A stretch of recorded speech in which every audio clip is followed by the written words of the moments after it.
Hi friends, welcome back to my channel.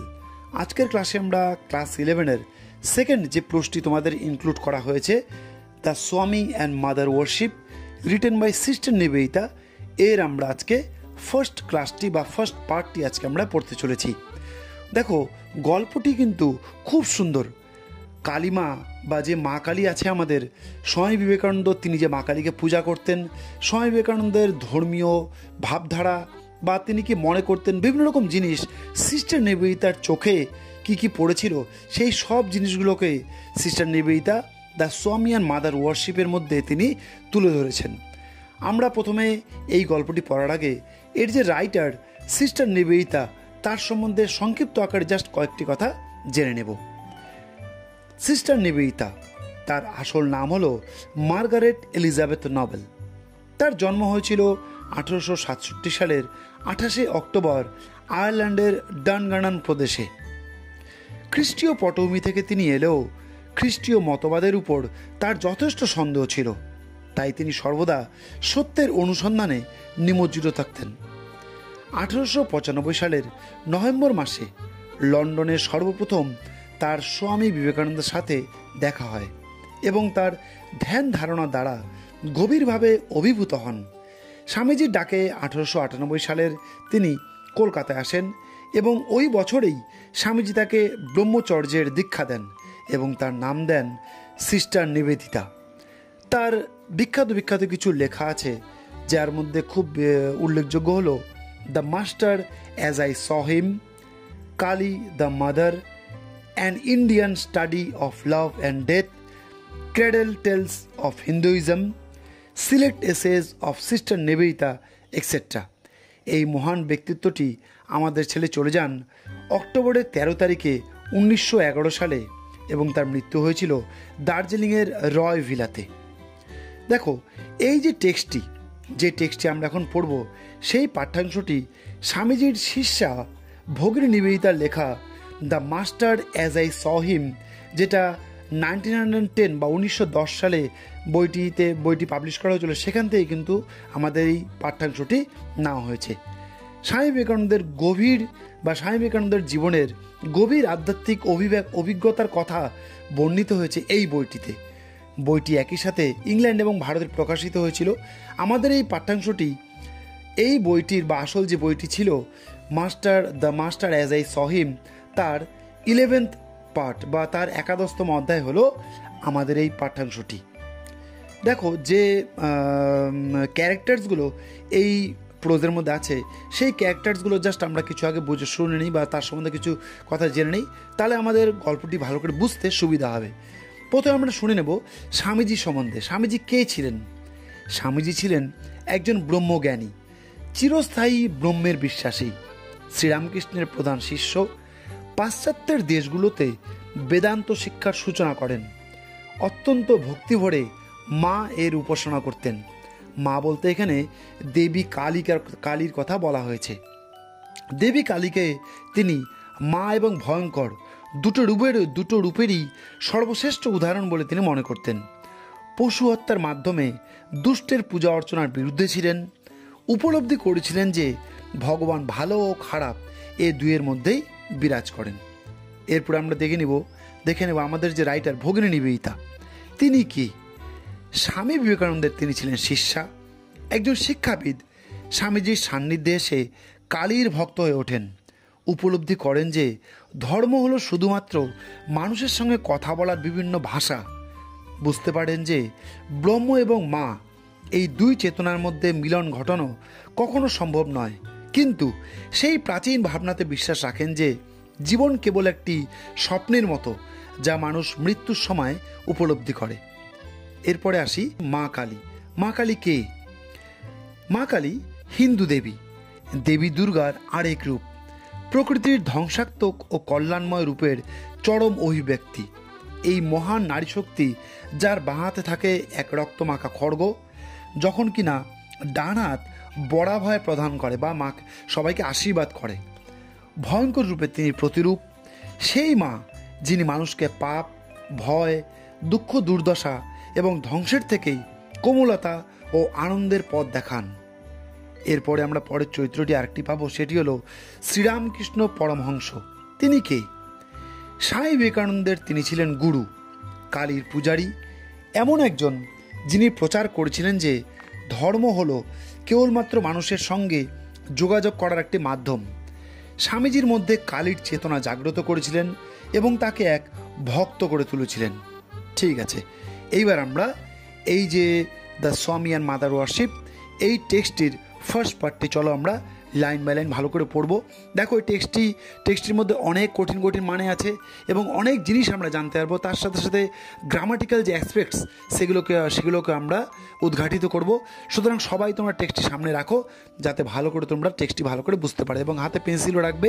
যে যে মানেগুলো আমি বলবো সেই মানেগুলোর ইংলিশ মিনিং এবং বেঙ্গল মিনিং সেই ইংলিশ ওয়ার্ডটির পাশে তোমরা লিখে রাখবে। তাহলে চলো এবারে চটপট আজকে আমরা টেক্সটটি পড়া শুরু করি। তোমরা দেখো আজকে আমাদের টেক্সটটি হলো the Swami and mother warship. দেখো এখানে স্বামী বলতে এখানে স্বামী বিবেকানন্দের কথা বলা হয়েছে। অ্যান্ড মাদার ওয়ারশিপ বলতে মাতৃভক্তি। কোন মাতৃ বা কোন মায়ের কথা বলা হয়েছে? এখানে কালী মার কথা বলা হয়েছে। মানে স্বামীজির যে নিজের কালী মার প্রতি তার যে ভক্তি ছিল সেটাই সিস্টার নিবেদিতার চোখে আজকের আমাদের টেক্সটটি। ঠিক আছে, চলো এবার পড়া যাক। The story of the glimpses which I caught of this part of the Swami's life. বলছে the story of the glimpses মানে ঝলক বা গ্লান্স বলা যায়। The story of the glimpses which I caught of this part of the Swami's life মানে স্বামীজির মানে স্বামী বিবেকানন্দের জীবনের এই অংশের যেসব টুকরো ঝলক আমার নজরে পড়েছে, ঠিক আছে, তোমরা ভালো করে খেয়াল করো। Would be singularly incomplete. Singularly বলতে একেবারে বা পুরোপুরি, কমপ্লিটলি ইনকমপ্লিট মানে স্বামীজির জীবনের এই অংশটুকুর যে টুকরো ঝলক আমার নজরে পড়েছে সেখানে পুরোপুরি ইনকমপ্লিট থাকবে। কখন? If it contained no mention of his worship of the mother. যদি না এই অংশে তার মাতৃভক্তির কথা উল্লেখ না করি। মানে পরিষ্কার কথা হলো যে সিস্টার নিবেদিতা বলছেন যে স্বামীজির জীবনের সবটুকু অংশ তো আমি আর দেখিনি, স্বামীজির জীবনের যে টুকরো অংশর ঝলক বা যে টুকরো অংশ আমি দেখেছি আমার জীবনে, সেখানে তার মায়ের প্রতি তার ভক্তির কথা যদি উল্লেখ না করি তাহলে কিন্তু পুরোটাই ইনকমপ্লিট থেকে যাবে। স্পিরিচুয়ালি স্পিকিং মানে আধ্যাত্মিকভাবে বলতে গেলে I have always felt that there were two elements in his consciousness বলতে বিবেকে, চেতনায়। মানে স্পিরিচুয়ালি স্পিকিং আধ্যাত্মিকভাবে বলতে গেলে I have always felt that মানে নিবেদিতা বলছেন আমি সবসময় অনুভব করতাম যে there were two elements in his consciousness, যে স্বামীজির জীবনে বা স্বামীজির চেতনায় দুটো উপাদান ছিল বা দুটো উপাদানের বিদ্যমান, এটা আমি বুঝতে পেরেছিলাম। Undoubtedly he was born a ব্রহ্মজ্ঞানী বলতে তোমরা বলতে পারো নলেজ অফ ট্রুথ, যার নাকি সত্যের জ্ঞান আছে, সেই হলো ব্রহ্মজ্ঞানী। আনডাউটেডলি নিঃসন্দেহাতীতভাবে হি ওয়াজ বর্ন এ ব্রহ্মজ্ঞানী। স্বামীজি কিন্তু জন্ম থেকেই কিন্তু তার সত্যের বিষয়ে অবাধ জ্ঞান ছিল। As Ramakrishna Paramahamsa so frequently insisted, যেটা নাকি রামকৃষ্ণ পরমহংসদেব বারবার করে সেটা জোর করে সেটা বলতেন যে স্বামী বিবেকানন্দের কিন্তু ব্রহ্মজ্ঞান আছে রে। রামকৃষ্ণ পরমহংসদেবের সম্বন্ধে তো তোমরা ক্যারেক্টার যখন অ্যানালিসিস করো তখন তোমরা বুঝতেই পেরেছো উনি কে। আচ্ছা, when he was only 8 years old, যখন তার বয়স ছিল মাত্র 8 বছর, যখন তার মানে হি বলতে কার কথা বলা হয়েছে? বিবেকানন্দের কথা। মানে যখন এই বিবেকানন্দের বয়স মাত্র 8 বছর ছিল, সিটিং অ্যাট হিজ প্লে, খেলার ছলে বসেই, he had developed the power of entering সমাধি কাকে বলে? দেখো তোমরা সবাই ধ্যান মানে জানো, ধ্যানের ইংলিশ হলো মেডিটেশন। সমাধি বলতে বলা যায় ডিপ মেডিটেশন, গভীরভাবে ধ্যান করা। মানে এখানে নিবেদিতা বলছেন যে স্বামীজি মাত্র 8 বছর বয়সেই খেলার ছলে বসে বসেই তিনি কিন্তু সমাধিতে যাওয়ার ক্ষমতা তিনি অর্জন করেছিলেন।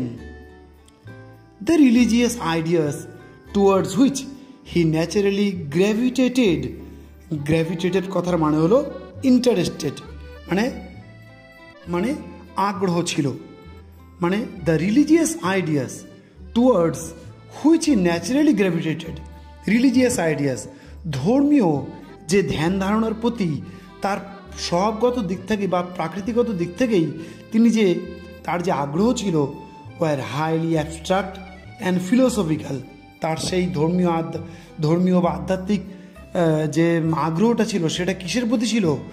সেটা ছিল হাইলি অ্যাবস্ট্রাক্ট, বিমূর্ত ধারণার প্রতি, অ্যান্ড ফিলোসফিক্যাল, দার্শনিক। The very reverse of those which are commonly referred to as idolatrous মানে idol মানে মূর্তি পূজা। মানে বলছে বিবেকানন্দের মেইন ধ্যান ধারণা ছিল বিমূর্ত এবং দার্শনিক। তাই তার যে এই যে ধ্যান ধারণা, তিনি প্রথমে কিন্তু তিনি মূর্তি পূজার পুরোপুরি তিনি রিভার্সে ছিলেন। তিনি কিন্তু মূর্তি পূজা তিনি বিশ্বাস করতেন না। In his youth and presumably মানে প্রবাবলি, সম্ভবত, ইন হিজ ইউথ নিজের যৌবনে, and presumably when he had already been some time under the influence of Sri Ramakrishna. বলছে নিজের যৌবনে সম্ভবত তিনি যখন শ্রীরামকৃষ্ণের যখন নাকি প্রভাবে তিনি যখন বা শ্রীরামকৃষ্ণের দ্বারা তিনি যখন পুরোপুরি ইনফ্লুয়েসড হন, he became a formal member of the সাধারণ ব্রাহ্ম সমাজ। তিনি তখন সাধারণ ব্রাহ্ম সমাজের তিনি মেম্বার হন। এবার ব্রাহ্ম সমাজ মানে তো জানো, ব্রাহ্ম সমাজ কোত্থেকে এসছে? ব্রাহ্ম সমাজ কে স্থাপনা করেছিল? রাজা রামমোহন রায়। আচ্ছা দেখো, এই স্বামী বিবেকানন্দের সময় আরও বিখ্যাত দুজন মনীষী আছে, কিন্তু তোমরা বলতে পারবে নাম? একজনের নাম হলো বিদ্যাসাগর, আরেকজন হলো রাজা রামমোহন রায়। এই রাজা রামমোহন রায় ব্রাহ্ম সমাজ স্থাপনা করেছিলেন। কিন্তু ব্রাহ্ম সমাজের অনেকটা দূর পর্যন্ত যখন ব্রাহ্ম সমাজ আগিয়ে গেল, তখন ব্রাহ্ম সমাজের দুটো ভাগ হয়ে গেল।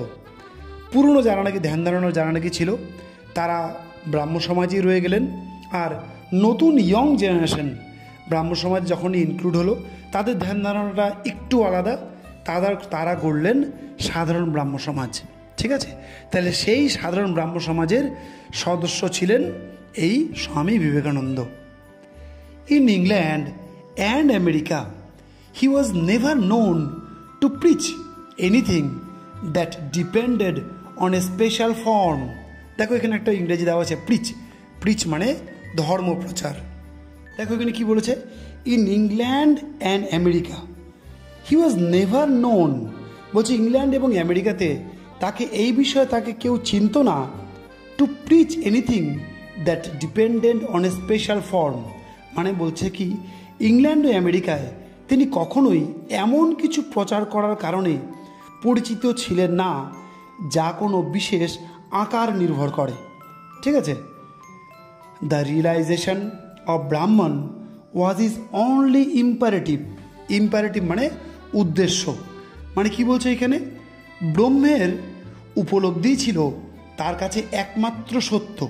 ঠিক আছে, যে ব্রহ্মজ্ঞান করতে হবে, ব্রহ্মজ্ঞানী হলো আসল জিনিস, এটাই তিনি বুঝতে পেরেছিলেন।